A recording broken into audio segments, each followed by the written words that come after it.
All right, very well. We're coming to you live from Manzoni Lodge. This is the venue of the Higher Education Loans Board, the 2017 Consultative Forum. Well, this is an area, I don't know, Machakos County. How many of you know Manzoni Lodge? Kind of a cool area. We're patched right in the middle of the Ukambani Hills. Pretty cool air, I must say, not compared to, of course, what we used to down at the Nation Center. This is an entire team. As you can see, it's a room full of packed of stakeholders in the university and, of course, higher education and, of course, tertiary institutions stakeholders who are represented here. So another big round of to yourselves also for making it right here. Did you begin? Thank you very much. My name is Laban Clifton Serio. I'll be the moderator for this very brief panel. We'll be looking at how do we maintain peace in the run-up towards the general elections later this year. And, of course, I'm joined by an entire team right at the front here. Feeling quite dwarfed, I must say, because these are all professors and deans and dons from various institutions, and of course various stakeholders who've made this happen. So another round of applause, please, to our panelists. From my far right, I'm going to introduce, his name is Professor Timothy Washira, who's the Vice Chancellor at Dace University, and also a board member at the Higher Education Laws Board. Please, let's give him a round of applause. Next to him, we have Charles Ringera. Charles Ringera is the CEO of HELB, the Higher Education Laws Board, a career banker, I must say, with over 20 years of experience. A round of applause, please, to him. Next to Charles is Johnson Ondicho, who's the head of digital payments at KCV Group, who is actually also our main sponsors for today. So a round of applause, please, to Johnson. Representing the Independent Electoral and Boundaries Commission. Of course, this is the institution that's charged with delivering the elections for this year. A lot of pressure to you. His name is Rasi Masudi, who's the Director of Voter Education and Partnership at the IEBC. A round of applause, please, to Rasi. Well, this is a familiar face on NTV. I mean, most of you see him most mornings on AM Live. Ladies and gentlemen, Professor Noah Midamba, who's the Vice Chancellor at KCA University, and who's also a security expert.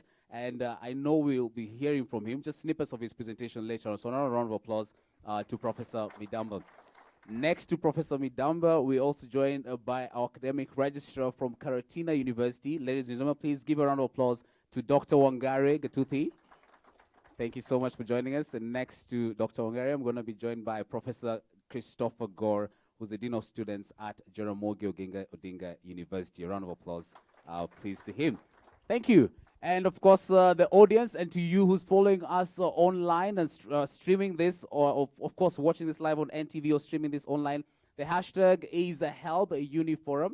HELB Uniforum. Please, we would like to hear from you. Let's participate in this discussion, of course, digitally, of course, and in presence. And, of course, with the team that's here, we're just going to have a presentation, and then later on, we're going to have an interactive session. Ladies and gentlemen, allow me to start from Rasi. It's your mandate.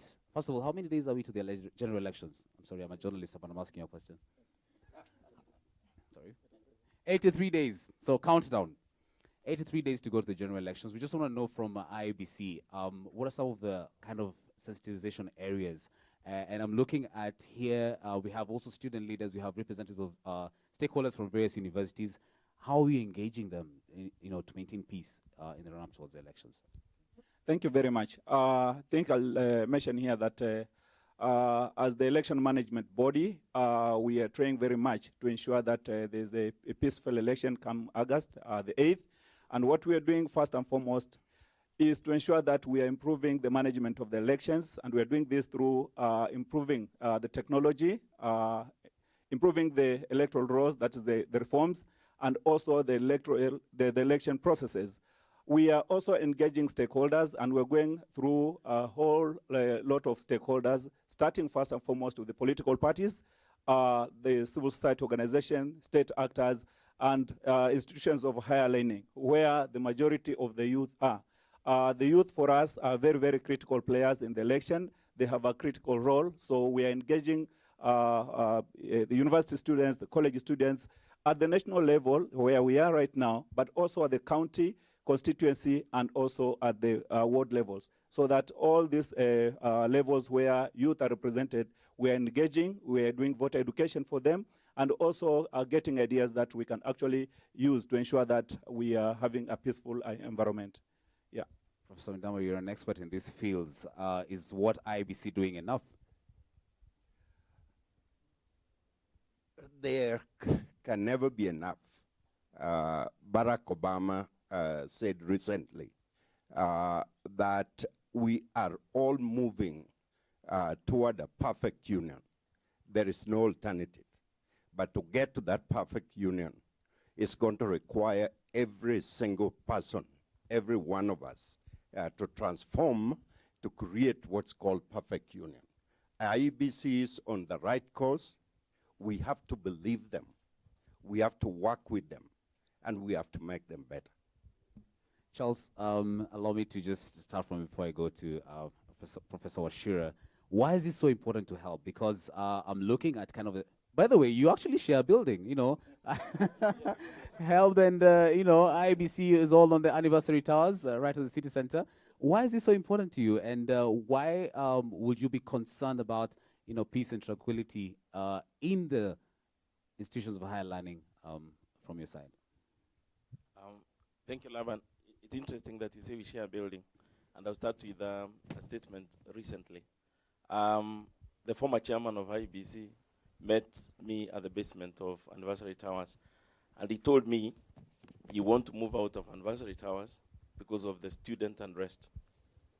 Then there was a clamor on him also, so I met him also there. I told him I also want to move out because of the clamor by the various political parties and political actors. And you know, that message told you one thing, that we are all together in this. Now, if you look at the student leaders here, most of them are in their offices through an electoral process. So unless we maintain peace through that electoral process, then even the student leaders we have here are not going to sit in the position they are sitting in.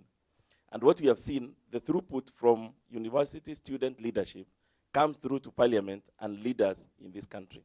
So for us, it is so critical at such a time that we work with actors like IEBC, actors like, you know, the student, the university fraternity, and also working with the security agents to see that everybody is actually participating well in terms of his or her democratic rights. So as a board, we are committed to see that this also goes through so that we can have a stable environment to be able to execute our mandate, which is funding higher education.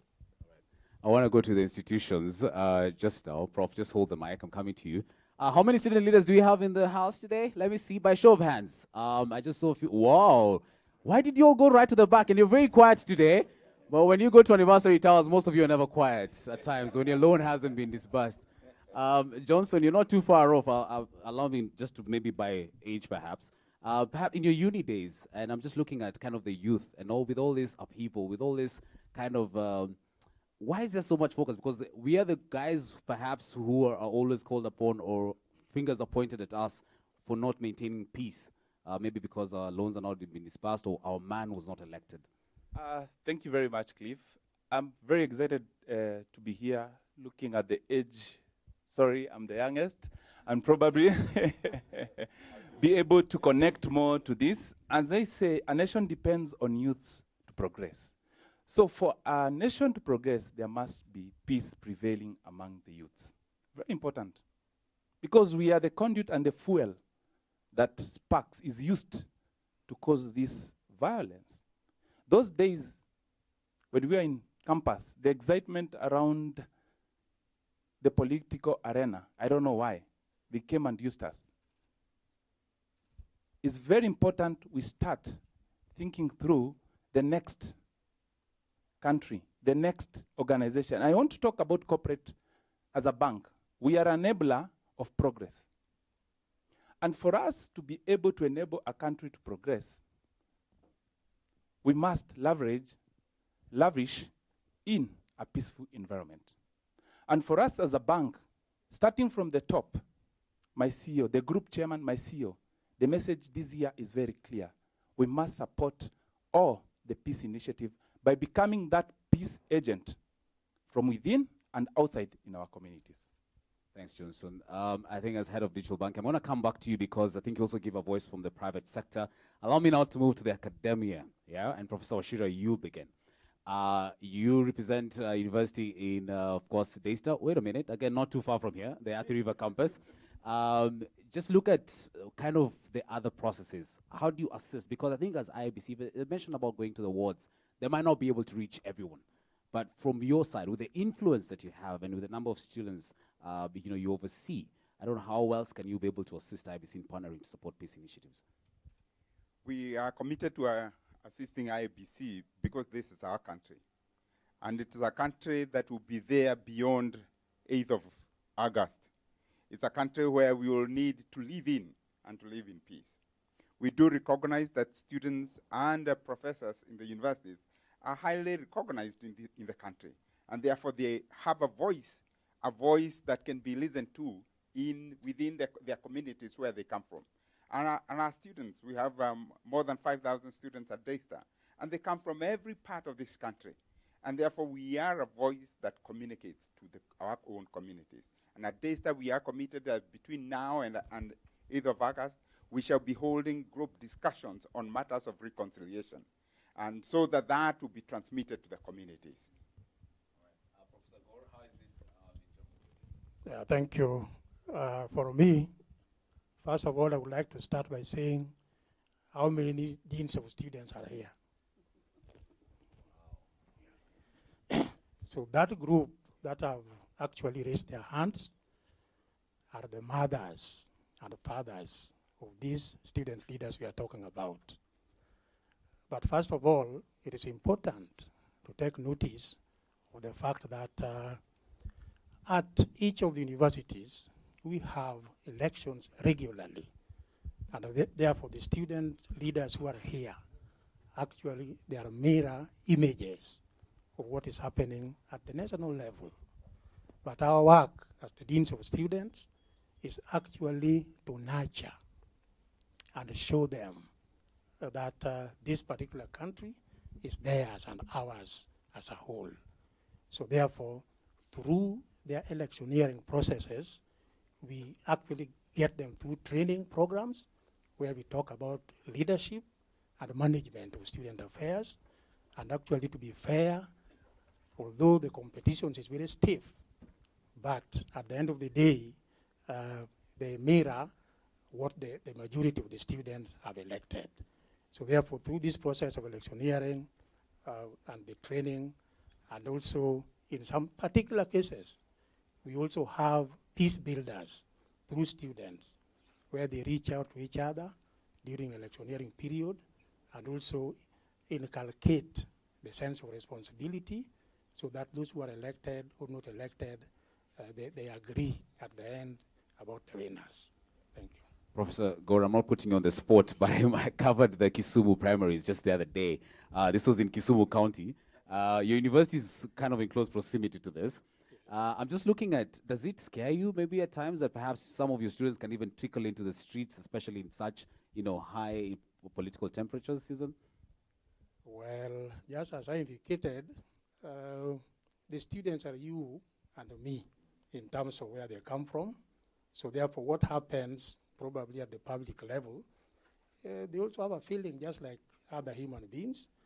And by the way, historically, the student leaders have been very particular in articulating national issues, starting way back from the 80s, although that time it was very violent in terms of their participation, but slowly but surely they have come of age and they have realized that actually through violence, they don't gain much because they are the sufferers. So whenever students are engaged, particularly in public demonstrations, they are simply articulating issues that touches the fabric of the nation or of a people. Is that to say that they get some backing from the Vice Chancellor?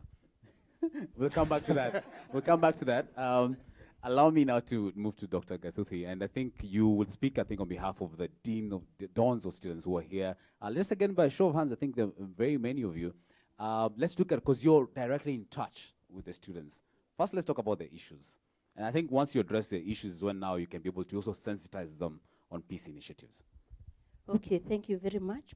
The universities and specifically Karatina, and I believe all the others are very committed to issues of peace in the country and over this particular time. And like my colleague has said here, that quite a number of things have been put in place. And we are not just being caught off guard that the period is here, elections are here, these are the number of days. Things have already been put on place. For example, at Karatina in March, we held a cohesion and integration conference, international, that we had a very good representation from all the universities. Like also mentioned, the student leaders are quite aware of the need for peace. They are the ones who guide the students on the need for them to adhere within the time frame of the curriculum, of the academic program. If there is any issue that interferes with the security, with the peace of the institution, they know that it directly affects them. No one wants to go for more than 4 years. If anything, they would want them shorter. So that's the commitment. And this is a very important group that is here. Those in charge of monies, in charge of finance, the registrar in charge of academics, and the dean of students who take the other affairs of the students. Thank you. I'll come back to you to give a motherly feel to it, because, you know, when a lady and a mother speaks, I think perhaps tempers might cool down in a way. Professor Midamba, I want to come back to you because you have international experience. To our viewers who are just joining us, he was competing with me to be the moderator, as you can see with his bow tie. But, well, I'm leading the discussion. Just give us international benchmark. How is it done out there? You were based in the United States for quite a while, and you bring in an international feel and international experience on how do you address peace and tranquility in the country. Thank you, Laban. I'm very proud to be here in front of you. By the way, my dean, Roger Bongo, Roger, raise your hand, turn around, let everybody see you. He has a bow tie like me. He's the youngest dean. Let me just begin with KCA University first. We are the second largest private university right now with 16,000 students. Last year, out of that 16,000 students, there are only 4 students from Samburu. And the president and the vice president of the student union were from Samburu. That tells you something about moving toward a perfect union. We also have a clear representation of the face of Kenya. When you look at our administrative structure, you look at our student leadership. In other words, our students don't throw stones. They communicate. Isn't it, Rogers? And I'm very, very proud with the progress we have made in 5 years. I live in the United States for over 30 years. I'm both American and Kenyan citizen. I came when I was vice president of Kent State University, which is the second largest public university in the state of Ohio. And we went through serious reformation in terms of harmonizing relationship between different races and international community. And Kent State today is one of the best in the United States. So that's the experience I bring forward, and that is what we are doing at Kent State, where am I? KCA University. Just in case, it's nice that you have a feel that you're in the United States, which is still good. Shows you are top of the class. Thank you. Prof, so what can Kenya learn? I'm just looking at what can Kenya learn. It's still, again, you mentioned the US. The youth went through an election, similar as we want, not to, compare apple and oranges, but still, I feel and speaking as a business reporter, the economic kind of cycles that we go towards, especially during the elections, is really not welcome. And maybe Johnson will expand onto that in terms of, investors are afraid, perhaps people want to hold back investments. Now you're looking at, people are not quite sure about, let's look at tourism and what have you. But from where you see it, I don't know what some of the key lessons Kenya and the US can learn. Laban, a lot. Just remember this, folks. Think about Cote d'Ivoire right now, where military are coming out with big guns to demand for increase in salary. Think about Somalia, which was no country and now is emerging. Think about South Sudan, who are busy butchering each other. Now, 1991 and 2007, 28,000 Kenyans died. 360,000 were displaced, and billions of properties were destroyed. And after every election in the last 50 years, after every election, we sink, economic sink, and it takes us about 7, 8 months in order to rise back. Okay, so what is at stake here is that we have 19 million people have registered to vote. About that number, between the age of 18 and 35% represent 60% of the people who are going to vote. Now, that is the stake we have. We have a country which is better than any other country in East Africa. We have a country that can be a model in this continent.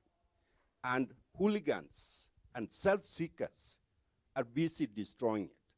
Can we, as Kenyans, afford to have that? That is the question that every single one of us have to answer.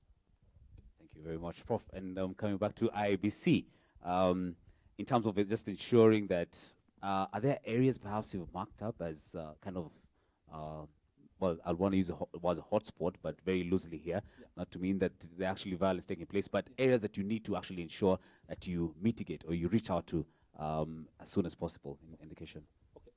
Thank you very much. I think first and foremost, I'll also share here that IBC has partnered with other institutions. I think you recently saw that we are launching the election security arrangement project, which we launched at KICC. And this is a partnership between IBC, the National Police Service, the WIANO platform, and other stakeholders supported by UNDP. The idea about that particular program is to ensure that we're working very closely with the police, not really to provide security in terms of guns and all that, but basically to engage the police, one, through training, better coordination, accountability, and being able to actually engage voters and stakeholders through the election process. And as you can see, this is almost 2.5 or 3 months to the election day. So it's not like traditionally it was when we just waited during the election day and we go to the police stations and get security people who are not briefed about what they should be doing. So that particular project basically is going to enhance our engagement with students and with every voter, so that when we are actually talking about peace, we're not talking about peace in as far as the availability of a gun or something like that, but really engaging everybody so that there's effective participation of the voter and stakeholders in the electoral process.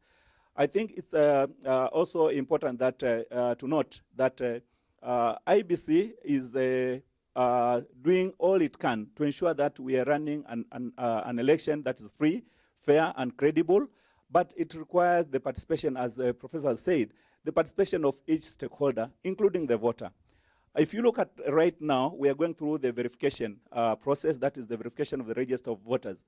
That is a critical process that we need every voter and stakeholder, including all of us here. Because the law now demands that when you come to vote, you will be identified biometrically. Your fingerprints or your face will identify you, as opposed to the past where you could do it manually.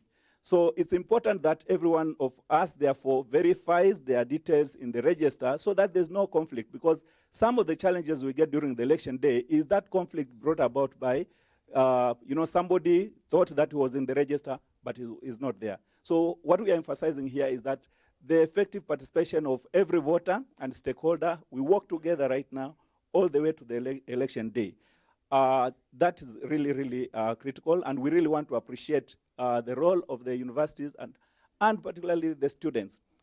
University students have a lot of influence at the local level, at this level. So for us, this is a great partner that we want to work with, so that as we engage in voter education, we also need to let the political players, the contestants, be prepared, because IBC is doing its preparation. The political players or contestants need to prepare to win or prepare to lose. Because in every contest, even in football or any game, there's always a winner and a loser. So as you walk into the contest, you need to be prepared that if I win, then this is how I'm going to behave. If I don't win, then this is also how, because we need Kenya Kenya is bigger than all of us. Thank you. I like that you call it for sobriety. Take for instance, let's just do a quick analysis here. If you were to combine students from Jaramogi Oginga Odinga University, that's about roughly how many students? How many students? Yes, students you have? About 15,000. Add to DASIS 5,000. And Karatina University? 8,000. My goodness. Look at the entire mass, I would say, of kind of foot soldiers you can get. How do we enhance, volunteerism? Because I would feel that perhaps even with the facilitators, it's a cost to IBC. How do we, enhance volunteerism so that even the students now can be champions of peace at the grassroots level? Very, very important. I also just want to share that I had Professor one was saying that the institutions actually are a mirror image of Kenyans. You go to any institutions, whether you go to Technical University of Mombasa and all the way to Karatina, you'll find every community there. There is the Samburu, the Turkana, the Mduruma, everybody there. I think we are also, as a commission, having in our employment, we have the entire face of Kenya in the commission. And we have a structure that takes us all the way to the constituency level. What we are saying is that every campus here has a very accessible resource that can partner in actually mobilization. Our staff at the constituency level, at the county level, will be able to partner with the universities to be available, especially when you're organizing those forums. We will be there to really participate, facilitate, provide maybe some materials, either in hard copy or soft copies, so that we can reach as many players as possible. And I think we'll really wish to be part of all these forums that are held, as long as we are informed. Because the structure allows that everyone from whichever county can get IBC staff to be part of. Thank you. Thank you very much, Rosie. Moving on to you, Johnson. Yes. Mr. Ndicho, as I mentioned, during an election year, the investor community, financial institutions such as yourselves are worried. And I just don't know what's the feeling at KCB, but just kind of give a general perspective, even at this point in time, from a private sector, initiative also. What are some of the causes they can do? Thank you very much. I would want to talk about the general economic ecosystem. And I give an example of tourism industry before I come even to banking. Tourism. Look at it. From July, August, September, we don't have any single booking on our tourist hotels. As we speak from this month, we've seen a decline interest by investors. What does that mean?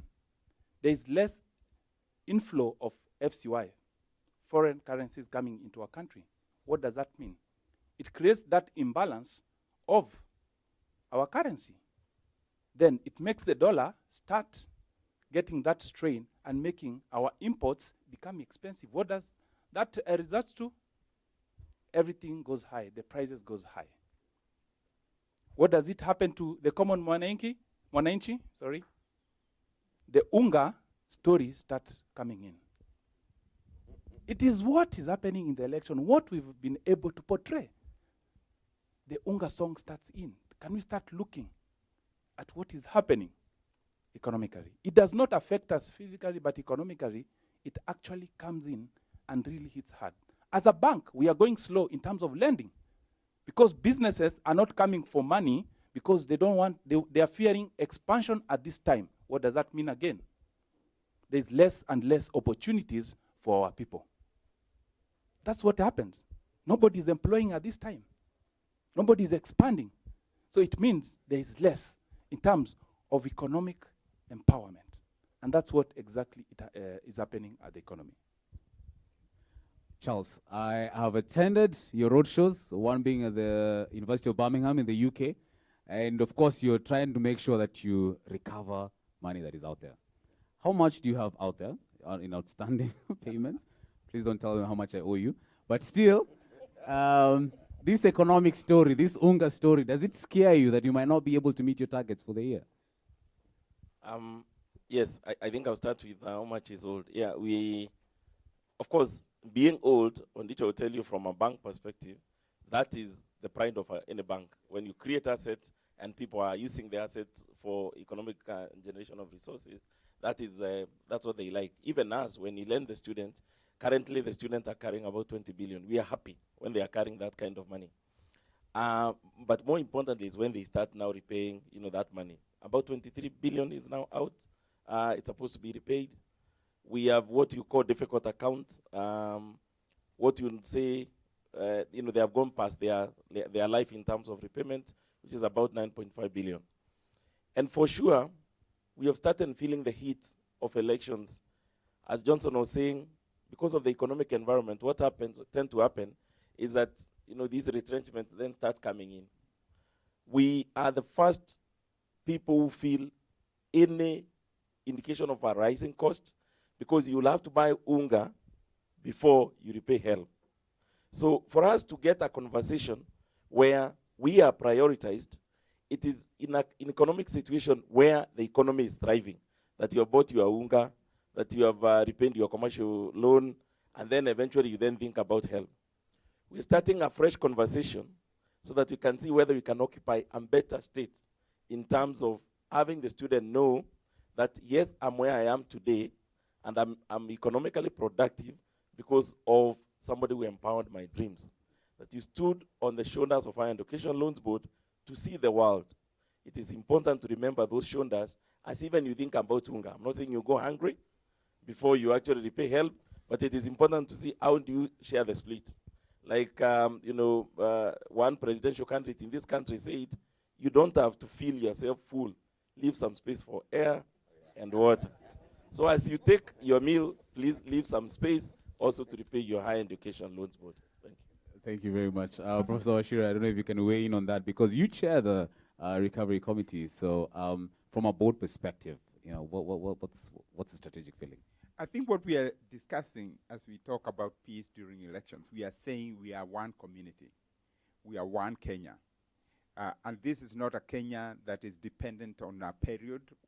It is a Kenya that is going on, and we need one another. And therefore, let's think about that as we move on.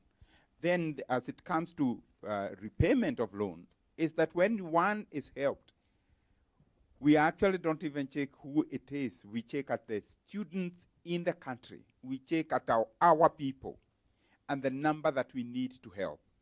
Then when you are helped, you need to acquire the same mind that we are one people. There are others who are in the same need as you are in.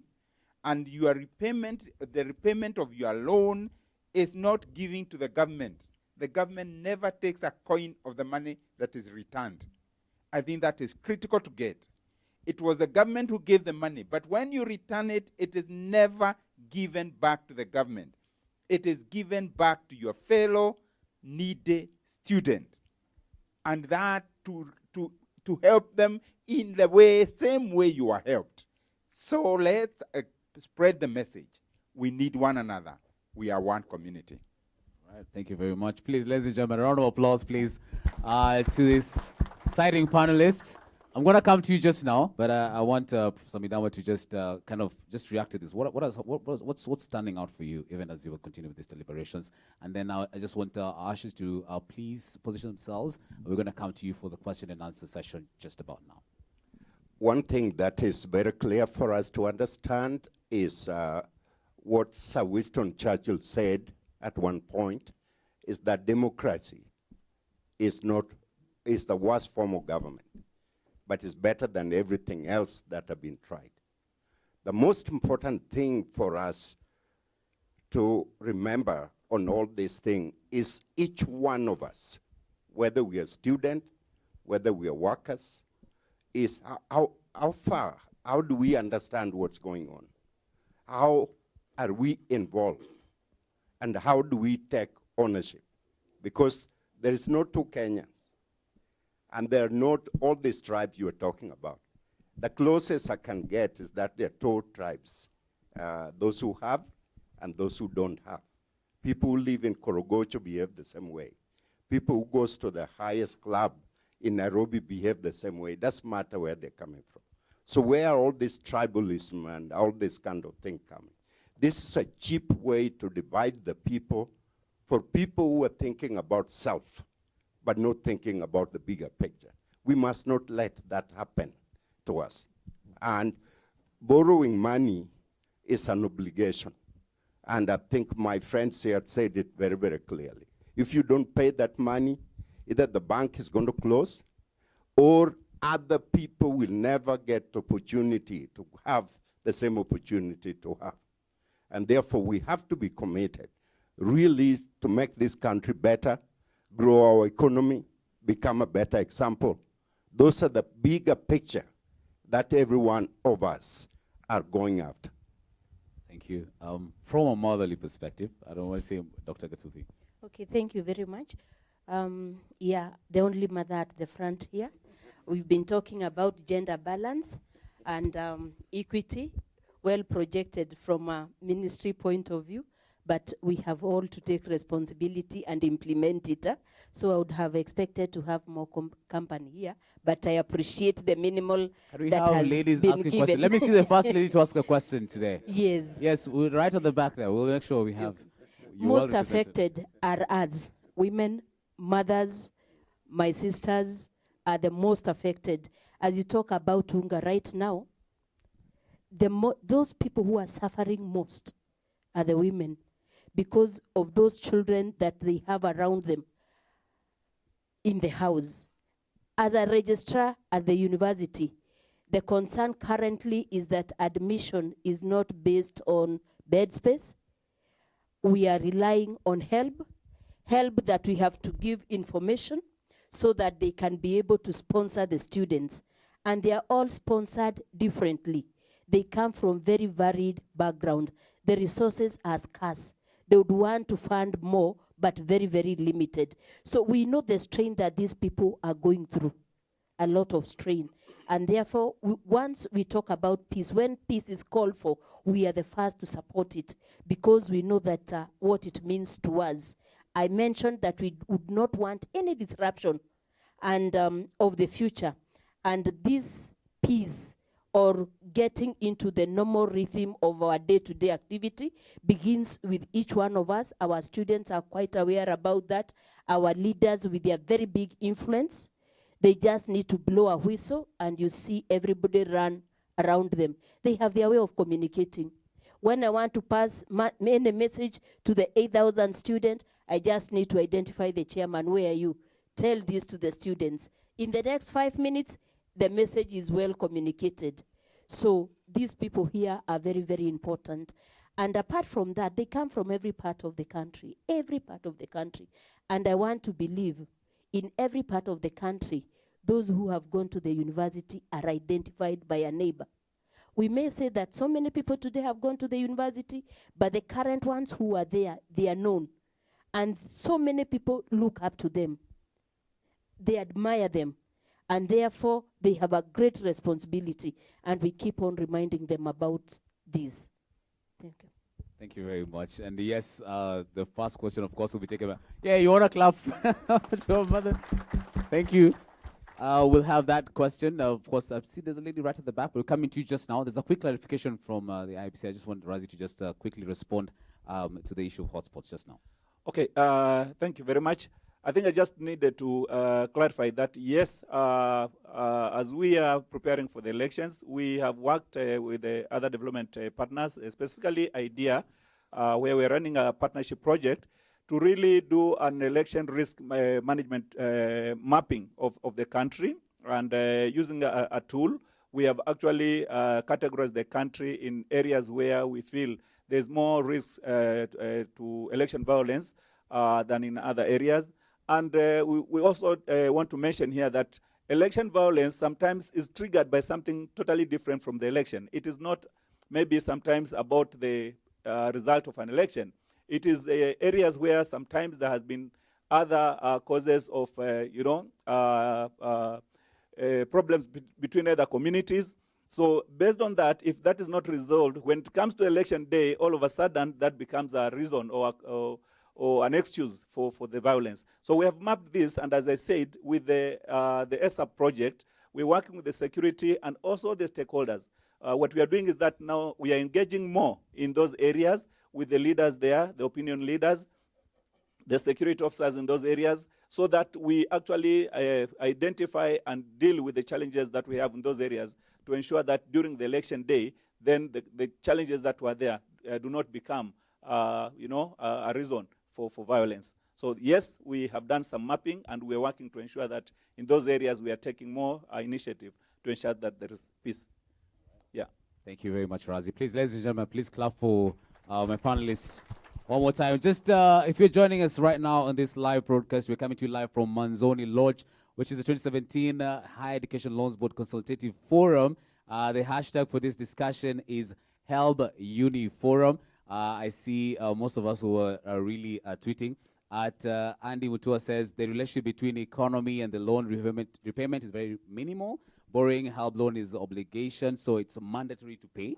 Well, repaying HELB loan is educating one another to the needy students. Of course, that's recruiting from, that's Kake at Length 2030. We also have Kahiu 79 saying that HELB repayments are not given to government. It goes to other needy students, which is very important, just reiterating what Professor Washiro said. And many more, so please keep them coming. And your questions, I'll be able to fill them. So I think this is also just reiterating what Charles said, that 23 billion is owed to HELB, and of course 9.5 billion shillings remains out there. So Kenya is one, and we are one people, also just reiterating what Professor Midamba said. And then the last but not least from Kirienya Minor saying that the economic constraints directly affect repayment of loans, especially now with the election quote-unquote fever. So yeah, we'll sample most of them, so please keep them coming. And now I'm going to move on to our stakeholders who have attended this forum. Let me see by show of hands, where are you? Who's going to go first? So first of all, the first mic will go to a lady. Just so that this says, yes, right at the back, Wabi, yes. So the first mic will go to her. We'll take a round, so please just briefly say your name and who your question is directed to. Not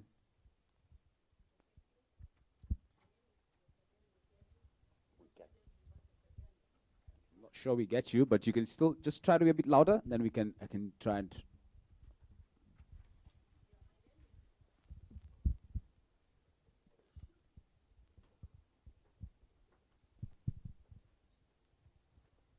Go on. I can try and get your question. I'll be able to field it to. All right, just a bit of passing. Let me see the second question. Let me see just so that we know. Kelvin right at the front here. There's Kelvin Mushemi right at the front. Oh my goodness. Okay. Wavi, I'll leave it to you right at the back. Thank you. My name is Dr. Mary Wosianju, Dean of Students, University of Kabianga, Kericho. Now, my question goes to the IEBC representative. Now, you talked of engagement of students of institutions of higher learning at county level.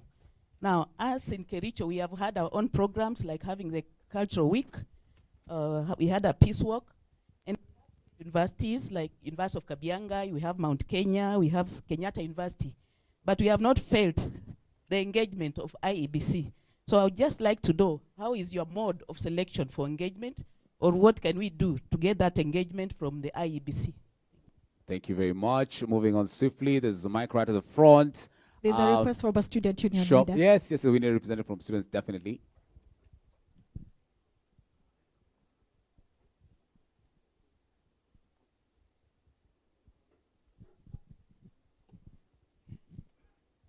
Okay, thank you. Cyrus Karonji. Yes. I'm Cyrus Karonji from Kirinyaga University. I have a question about, it's on the IEBC. Okay, you know, when we talk about peace, peace is a long-term thing that we should consider always. Not about the weighted presidential and the state elections, but in our universities, we want peace to learn all the way. So there was this act of parliament about the elections, the delegate voting system, but then there was a court order to stop it. So I wanted to ask whether the IEBC can bring about a system to bring uniformity in the elections of the university so that we cannot have confusions and the students having different ideas. Thank you. Thank you very much. I'm not sure your Dean of Students will allow that, but anyway. Let's the lady in red. Yes, the lady in red, right so next to the pillar. Yes. My name is Margaret John, University of Nairobi. I'm the acting deputy finance officer in charge of students. My question goes to IEBC. The question is, you are now going to get the people to vie for various positions. What mechanism are you going to use so that we don't elect thieves in the coming election? Thank you. Good people, we have a panel of about 8. Why are you all harassing IABC? Please, just pass on. Yes, the gentleman who's right here. We're trying as much as possible really to take all questions, but the thickness of time. Yes, keep it short. Thank you. My name is Mohammed, Dean of Students, Karatina University. I have 2 questions. One is directed to IEBC, of course, of the approaching elections. The question is, now that you cannot employ many youths to go and propagate peace in the village, how practical is it for you to call for a day or 2 workshop of these student leaders, sensitize them, and then send them as peace ambassadors to the villages before the election? That is one. The second one goes to the CEO, Higher Education Loans Board. You really like your loan to be repaid back immediately. We want to support you in that. But the question is, how possible is it for your organization to sensitize these other organizations that are there in the country to pick up immediately our students as they graduate as internships? Then they start immediately paying back. Thank you. Last one on this, right behind here, right at the front, Kevin. Is that another one? Okay. All right, please. Okay. Let's have a student later.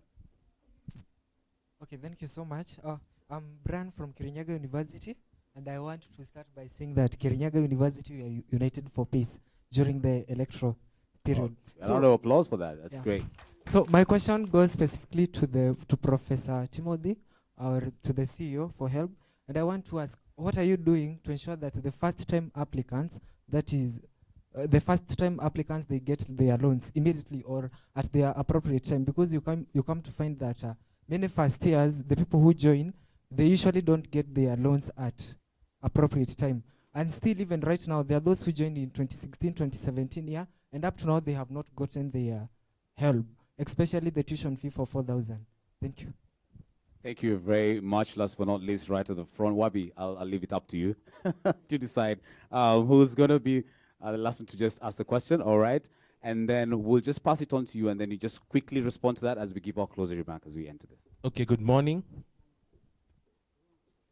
My name is Kevin Mushemi, department at the Financial Aid Office at Strathmore University. Just a quick comment. First, that our mantra at Strathmore is that all may be one, so we stand for peace and unity. And then a quick question to Professor Washira. Regarding help, the quotas for private universities.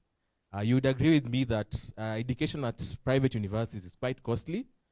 The law program, for example, at Strathmore is currently costs 1.8 million, so 450 a year. And looking at the amounts of disbursements we've been getting, we get about 35,000 once in a year. So for a student, that's about 8% financing. I'm not sure what you're doing about increasing the quota or whatever other opportunities you have for private university students. Thank you very much. Thank you, Kevin. A round of applause, please, to all of you who asked the questions. Come on, I gave you a simpler idea. Just tweet. I'm going to sample your questions just now, so keep on. Razi, you are coming under immense pressure from everyone. I'll give it up to you, just really quickly respond to that, and then I'm going to ask everyone just to give the closing remarks also as you want to pick up, because I want also Professor Goro to respond to that idea about IBC coming in the students' elections. The Dean of Students, are you happy with that? Thank you very much. Yeah, I'm not surprised by the number of questions. This is our season, so I think I expected a lot of questions on elections. Kabianga University, it's true, as I mentioned, it may not be very clear how you are engaging, but we engage all the institutions. Previously, the structure had a regional coordinator in charge of the South Rift region, which was very far, based in Bomet. Right now, we have a county election manager in Kericho town, and he's actually working with the constituency coordinators in all the constituencies in Kericho. I think there are about 6. So I think once you get in touch with the constituency coordinator, constituency election manager, it will be possible to actually arrange that, and we have that partner. We need it, so we will be there.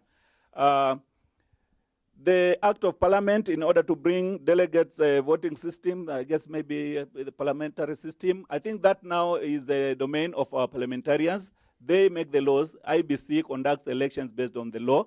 So currently it is presidential system. We do vote directly for our president. Maybe as you keep on engaging parliamentarians, lawmakers, maybe it could, but basically as a commission, we will conduct the election based on the current approved law. Mechanisms for vetting candidates. Yes, we are working with other institutions because IBC alone cannot really have the capacity to be able to vet. I think you know that there is a, in the Constitution, Section 6, basically we are saying HELB is a player in that. The Ethics and Corruption Commission, they also have a role. But when you come to IBC, we have particular qualifications that will make a candidate qualify to vie. And they are very clear as we have outlined in law. So basically, we will use those. However, there are other mechanisms of vetting a candidate. We have just come from primaries. You, the voters, had the opportunity to actually vet the candidates who you feel are not really qualified. They are corrupt and all that. The voter has that capacity. There's a second round on the 8th of August. You can actually vet them off in the sense of you make your choice to vote the right candidate. So we will do our best using the laws that you have given us to manage, but at the end of the day, the voter has the final say. Yes, holding workshops to sensitize voters. Actually, we have been doing this, only that maybe we have not been visible because we have been coming with partners. Some of you have hosted Kubamba, this show that comes out on Sunday. Those young people have worked with the universities, several universities. That has been an initiative of the IBC, only that it comes through the forums of the youth. So we like to do more of that so that at the end of the day, we are very much with you in the implementation of these peace initiatives. Asanteni. Thank you very much, Razi. Well informed, and now I understand why Ezra Chiloba sent you to represent him. A round of applause, please, because you're under immense pressure, and this falls directly in your docket. To your closing remarks, ladies and gentlemen, I'm going to start from Professor Gore, of course. I want you to just respond to Cyrus, where he was saying that how can IBC come in? Because I'm not quite sure. It doesn't mean that you cannot be able to handle student elections. Yeah, thank you. Well, on that particular issue, I would like to state that each university have an electoral board. So therefore, during the elections, we have the electoral board which is in charge of overseeing the elections. But even after having said that, there are challenges. So at the end of the day, in most universities, including JUHUST, we have made proposals to partner with IEBC so that it can inspire some confidence and public participation by the students. But already as we are talking, there's an amendment act called Universities Amendment Act 2016, which actually has reduced the number of student governing council. So therefore, in that particular case, it means that we are going to have a reduced tension because the number has been drastically reduced. So therefore, expectations are that it will be easier for us now to manage, but more importantly, we are open to improve by actually engaging other stakeholders that can help. Thank you very much. A round of applause, please, to Professor Gore's closing remarks. Dr. Thuthi, your closing remarks. Okay, thank you. I would want to call on all of us, the students, leaders who are here, and every individual, that the future in our hands. We have to preach peace. The greatest concern is of the mother. Me, a representative of mother, me, a mother of the Karatina University students, I would really wish to see peace. And challenges are there in terms of not accepting results, But in a football match, there is always a winner. In any game, there is always a winner. And it is also very important that we respect each other. We do politics of issues rather than persons, so that we don't hurt emotions. And we know that once we provoke emotions, it is what leads to a lot of chaos. Thank you. Dr. Gathuthi, thank you so much for speaking with us. And just to realize, actually, most of your students were the ones asking the questions, so also pastoring at Karatina University. Prof, if we do not manage to finish this on here, we'll call you up at AM Live and just clear it. But I just want your closing remarks also as kind of our takeaways. Thank you, Laban. This is a defining moment for those of us who are sitting in this room and those of us who are watching, those of us who are out in the field cultivating food for us, those of us who are cooking, preparing for us. 50 years, some people will say is a very short time. But 50 years for me is a very long time. Should we continue this separation and conflict and destruction and create a situation where others who once come in this country and invest to make this economic viable, such that we can be an example to the world? Should we continue this end? Or should we go and look at the example of South Korea, which was exactly in the same place where Kenya is, and is now a first world country and one of the highest economic growth in the world, and Singapore and the rest? I believe as Kenyan, we have ability, we have educated lot, we have quiet leaders who are not coming out, but this is the time for them to come out, and such that we can drive toward a perfect union. Professor Mdawan, thank you so much. A round of applause, please, to him. Allow me to just move over to Professor Wachira, because you had a few questions you need to respond to really quickly, and also Charles Johnson will follow. About the amount of money that we give to help, we would want to give adequate amount of money. But there are two parameters that dictate how much money do we give. First, the ability to repay. If you give a student 1 million shillings, they'll be very happy, they'll be able to pay your fees, they'll be able to, but will they get a job immediately and be able to repay that money? Will they have the capacity? And the answer is no. So it reaches there's a ceiling because we predict on average what's the capacity to pay back. Secondly, the amount available to give. This year we have about 11 billion that we are going to give. Now, there are so many students available already registered in within the universities, and then there were new ones that are coming in. And when you distribute that in accordance to the level of poverty, which is a gauge that we put in, then the spread goes down.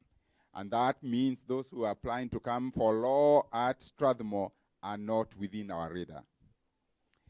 Now, coming to the disbursement, quick and early disbursement.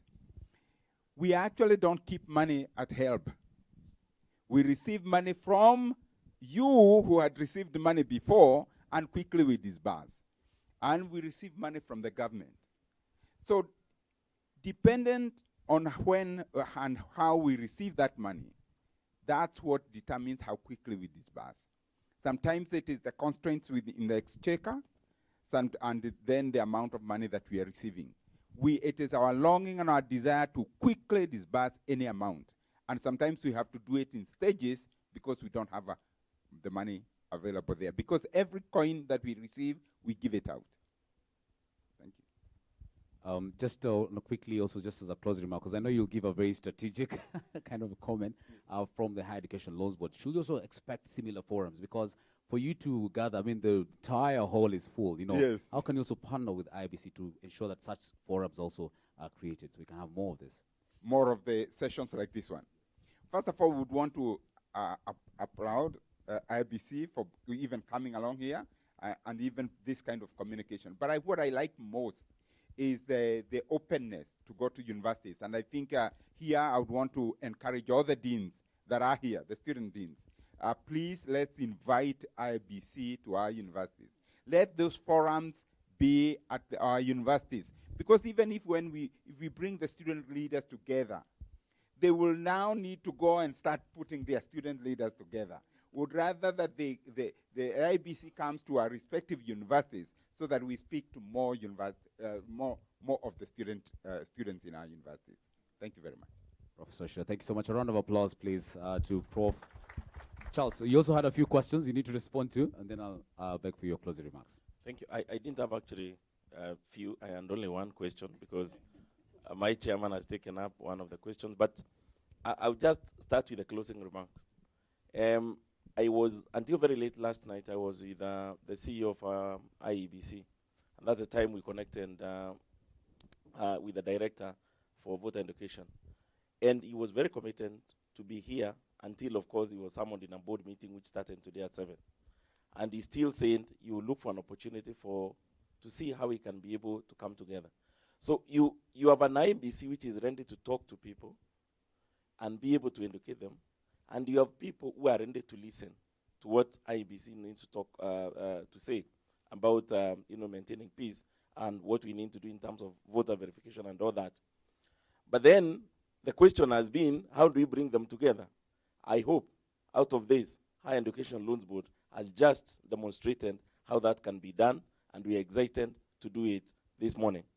Moving forward for the various forums that need to be done, the question is just making a phone call to Masundi, and they will be there to facilitate that process. As I say, there is no way they can be able to map the entire needs of all the Kenyans. It is you to sit from where you are and say, this is what I require. That is what we did strategically when we were organizing for this forum. And we realized the current debate is on this area of electioneering, and then we decided to bring the various parties together. So please, in your own individual capacities, you have 3 months that you can actually bring them together for this question to be answered. I think I had only one question from Dean Karatina in terms of internship. They say, Jesus will save the world, you save what you can. That is what we are doing as Higher Education Loans Board. What we can is small, which is funding students.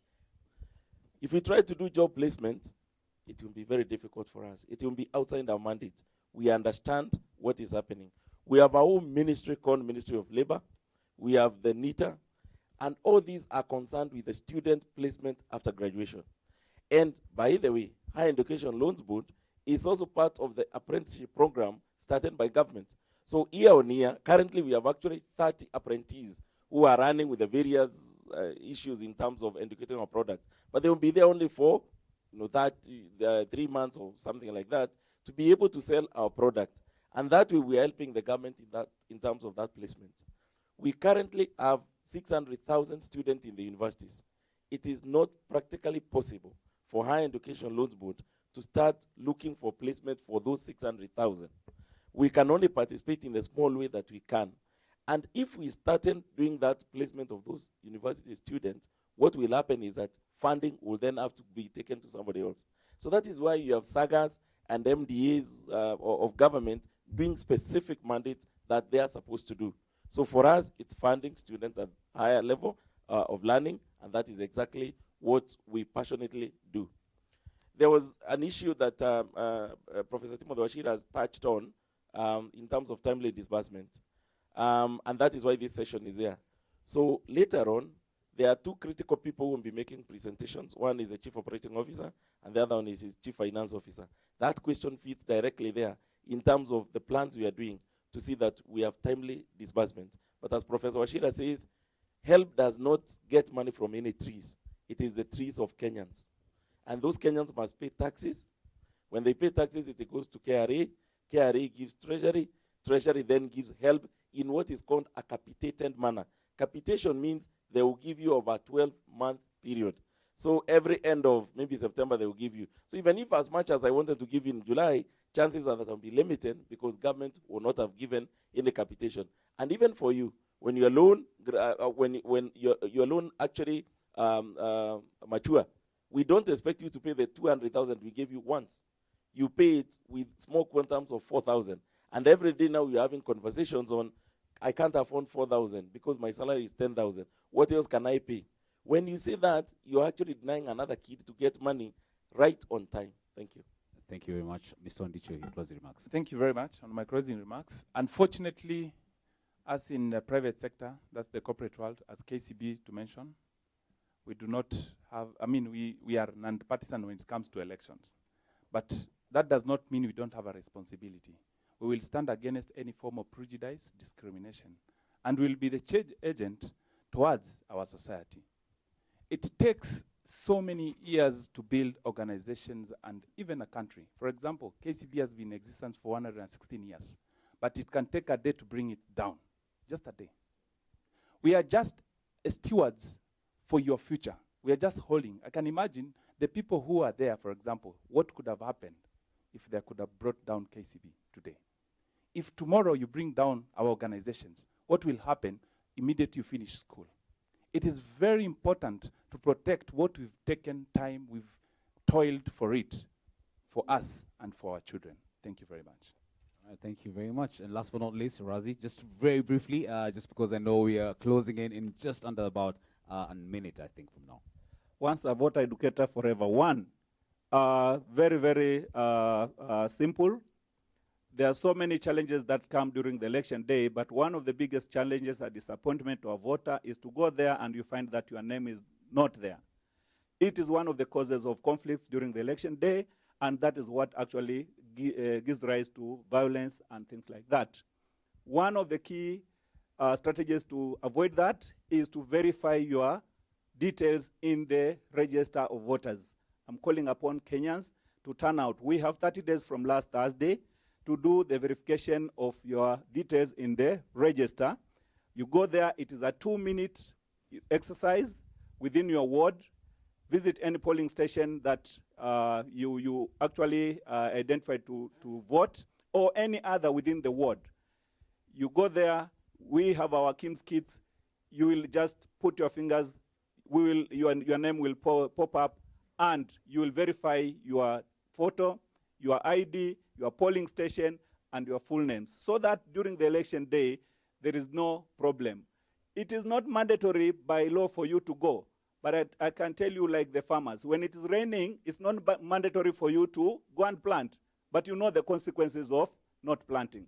So I'm really calling upon all voters, all of us who are here, to turn out and verify your details so that we can have a smooth election during the election day. Thank you. Thank you very much, Razi. And to the entire panelists, let's give a round of applause. Pana. Iyo ni makofi ya kura. How we do it at NTV is very simple. Just Pasha, everyone just Pasha for our panelists and to yourselves. Choma. Oh, let's do that again. Pasha and Choma. Thank you very much to all of you for being an amazing audience and to our panelists. I really want to thank you all very much. I would have mentioned each and every one of you by name, but just due to time, allow me to just close. I want to thank our sponsors, KCB, and the banks also that are represented here, Equity, NIC, also for making sure that we have this live broadcast right here from Manzoni Lodge. So another round of applause, please, to KCB. And you should download the app, by the way. And that is actually an initiative by Mr. Ondicho here, who's sitting under his department. And download the app so that you can pay your help loan. So let's just make that very clear. Ladies and gentlemen, I also want to appreciate our online team at the behind the scenes. This production has been made possible by our producer here on the ground, Maureen Yukuru, and the team from NTV. Thank you so much. Let's give a round of applause, please, to NTV. Thank you. And particularly also from Maureen Yukuri, also Wavinya from Help, wherever she is. If you're having a bad day at Manzoni, you need to see Wavinya and just smile, okay? Because I think she has a round of applause, please, to Wavinya.